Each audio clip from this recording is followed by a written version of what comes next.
Corona के खिलाफ निर्णायक जंग में वैक्सीनेशन सबसे महत्वपूर्ण है। कोरोना का सेकेंड वेव काफ़ी खतरनाक चल रहा है और ऐसे में जो 18 से कम उम्र के बच्चे हैं वह भी काफ़ी संक्रमित हो रहे हैं। टीनेजर में काफ़ी संक्रमण के मामले देखने को मिल रहे हैं। ऐसी स्थिति में टीनेजर्स पर भी वैक्सीनेशन को लेकर काफ़ी रिसर्च चल रहे हैं और यह रिसर्च किस हद तक पहुँचे हैं, कब तक इन वैक्सीन के बाजार में उपलब्ध होने की संभावना बन रही है, इसके बारे में जानकारी दे रहे हैं चिकित्सक। जानते हैं। छोटे बच्चों में कोविड 19 वैक्सीन के अगेंस्ट ट्रायल जारी है। ये देखा जा रहा था कि स्कूल में जब भी स्कूल ओपन हो रहे हैं, छोटे बच्चों के स्कूल ओपन हो रहे हैं, टीनेजर्स के स्कूल ओपन हो रहे हैं, तो उस समय स्कूल में बहुत तेजी से एक से दूसरे में संक्रमितों की संख्या बढ़ी। इस कारण से बहुत बार स्कूल बंद कर देने पड़े। स्कूल कॉलेज यंग चिल्ड्रन के ग्रोथ के लिए, डेवलपमेंट के लिए, एजुकेशन के लिए बहुत इंपॉर्टेंट रोल प्ले करता है। इसलिए इस पर इंटरेस्ट हुआ कि जब ओल्ड एज के वल्नरेबल पॉपुलेशन जो कोविड 19 से सबसे ज़्यादा जिनमें मॉर्टिलिटी होती है, उन पर वैक्सीन ट्रायल के बाद अब यूथ को भी वैक्सीन ट्रायल के अंदर लाया जाए।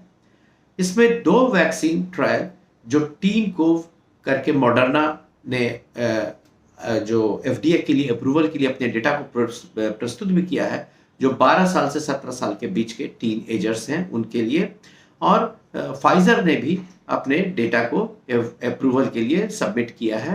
उनके ट्रायल आए हैं जिससे कि ऐसी संभावना है कि सेफ्टी मार्जिन को देखते हुए उनकी इस समर फॉल के पहले यूएस में अप्रूवल दी जाए।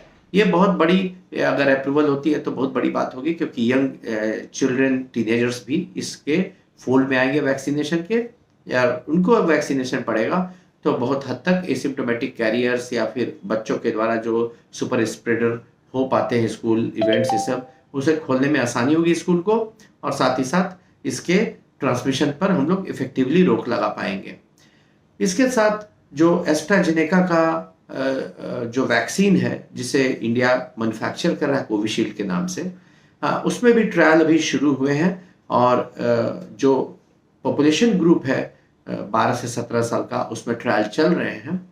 और दूसरी ट्रायल जो फाइजर और मॉडर्ना और यूएस के ट्रायल चल रहे हैं, किड कोव करके चल रहा है। किड कोव में बच्चों में, छोटे बच्चों में 6 महीने से 2 साल, 2 साल से 6 साल और 6 साल से 12 साल के बीच के बच्चों में ट्रायल की जा रही है। धीरे धीरे ट्रायल जो है सबसे पहले तो बड़े जो बच्चे हैं उनमें होगी, उसके बाद उनसे छोटे वाले ग्रुप में होगी, उसके बाद सबसे छोटे वाले ग्रुप में होगी।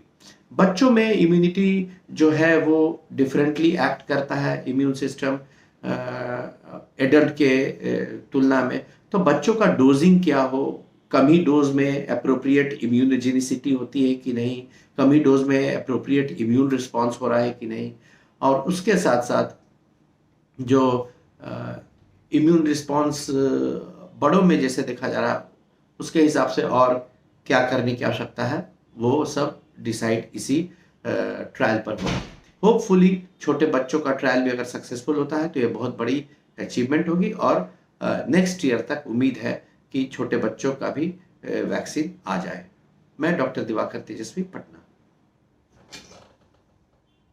जैसा कि डॉक्टर दिवाकर तेजस्वी का कहना है कि मेडिकल फील्ड काफ़ी रिसर्च कर रहा है बच्चों पर वैक्सीन को लेकर, और ऐसे में अभी के समय फाइजर और मॉडर्ना जैसी कंपनियों ने 12 से 18 साल के जो टीनेजर्स हैं उनके लिए वैक्सीन का जो रिसर्च है वह लगभग पूरा फाइनल कर लिया है, अप्रूवल के लिए भी भेज दिया है, और उम्मीद है कि गर्मी खत्म होने से पहले इसे मंजूरी भी मिल जाए।